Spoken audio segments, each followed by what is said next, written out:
Success is a pleasure. Success is a pleasure. If what you are doing today isn't satisfying, gratifying, guess what? You're really not successful. If you are not fulfilled with what you are doing today, you cannot possibly be successful. It doesn't matter how many worldly possessions you may have, how many cars, how many toys, how much money. If you're not happy with your life as it is, you cannot be successful. Now, I know that success is a relative term. It means different things to different people.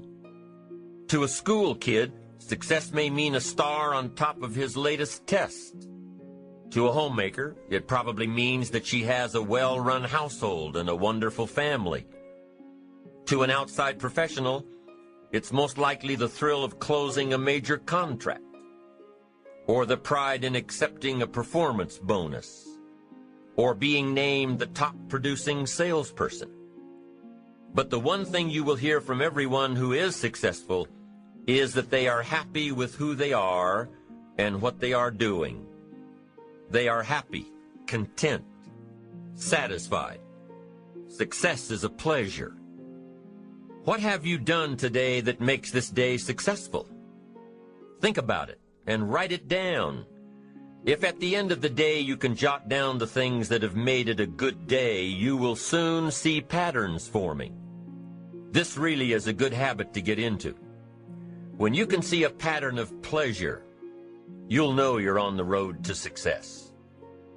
So take note of Mr. Franklin's 3 principles of success and ambition. Number 1, big achievements come one small advantage at a time. One step at a time, one day at a time. Number 2, you have the power to mold your life, to make it whatever you want, to shape it and reshape it. Within each of us is the power to mold ourselves and mold our environment. It is up to each of us to begin this molding process with a final product in mind. And it is within our power to work it and form it every minute, every day, every month, every year. By using your mind and your abilities and your attitude to work a little each day on molding your life, you'll soon see how magnificent your power is to gain those small advantages each day, the little steps it takes to build up to success. And number 3, success is measured through pleasure. This is the key one. Success is measured through pleasure. You've got to be happy along the way. You've got to learn to give yourself a pat on the back. Good job, you need to tell yourself. I'm proud of me today. You've got to be happy. You've got to learn to enjoy the process. These are really common sense ideas. They're practical. And William James agreed. He's another American great, one of the most notable philosophers and psychologists in our history. And he founded a philosophy called pragmatism. To be pragmatic is to be practical, to test the validity of a concept by its practical results, to actually question something and rate its usefulness by what it can do for you, to hear a method of doing something and figuring out if it's even worth your while. One of the issues Mr. James dealt with in his lifetime was, what does it mean to be a success, a significant person? After years of pondering this question, William James described success as a combination of 2 things. Number 1, an inner ideal which is followed persistently with courage. And number 2, outer achievement related to that ideal. Let's go back to number 1. An inner ideal which is followed persistently with courage. I take that to mean defining a goal and having the resolve to complete it. No matter what, I'll do it or die. Promise yourself you'll read the books until your skills change. Go to the seminars until you get a handle on it. Do it until it makes sense. Practice it until you've got it right. Don't give up until you get where you want to be, however long that is. Step by step, piece by piece, book by book, seminar by seminar, do it Until. Go for it. Until is a very important word. It's magic. It means that you'll never give up.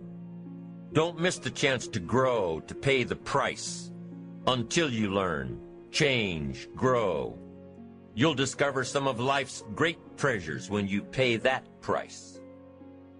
William James' second part to success dealt with the outer achievement related to that ideal. You need both aspects to really be a success. But what Dr. James realized about his philosophy of success was that the first part is indeed more important than the second. Going for it. As long as you're working toward your inner goal, your dream, then success is possible. But once you give up your inner vision, then you can never become successful. You never will become successful. Until doesn't even matter.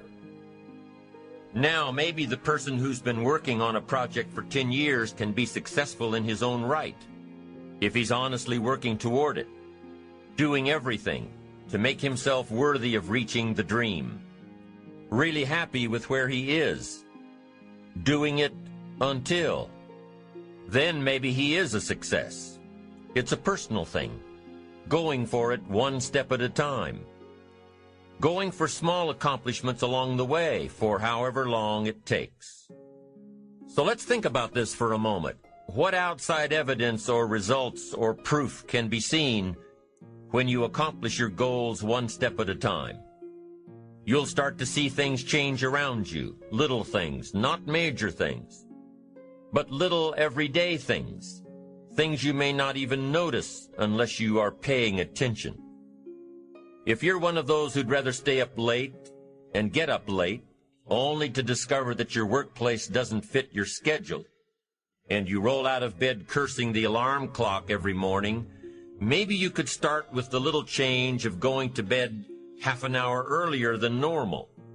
And maybe you'll see, in time of course, you can't train your body overnight, maybe you'll find out that you jump out of bed in a better mood, and that your day will start better, and that you'll get more done, and that the people around you that caused you problems aren't so hard to work with after all. It all starts by making one little change and adding to it every day. You see, you can't change what's going on around you without first changing what's going on within you. Start changing how you look at mornings, and sure enough, people will start changing how they look at you.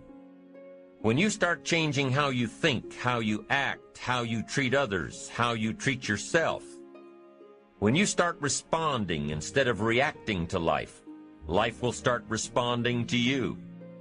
I'm telling you that you can do it with your lifestyle. You can do it with your sales career. You can do it with your management career.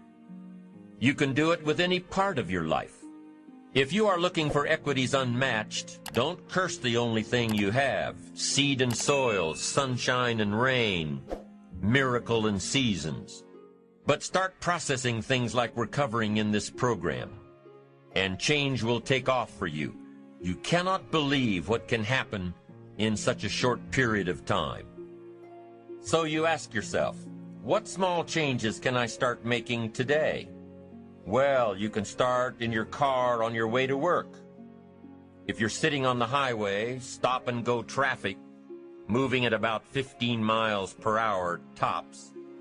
Look at the guy or the lady sitting next to you and give them a smile, or thumbs up, or even wave. Now, some people might think you're a little strange, but hey, you'll feel better. And tomorrow, when you get into the office, how about a big cheery hello to the people at the front desk and everyone you see on the way to your office? And when you get home tonight, how about giving your wife or husband and kids big hugs instead of collapsing on the sofa? When you start with the little things that make others happy, improve their day, you'll find that these little things add up to big ones. So what happens when you start taking charge of your own personal happiness, your own life? Do you think that these little things will somehow make a difference in meeting your goals? You bet they will.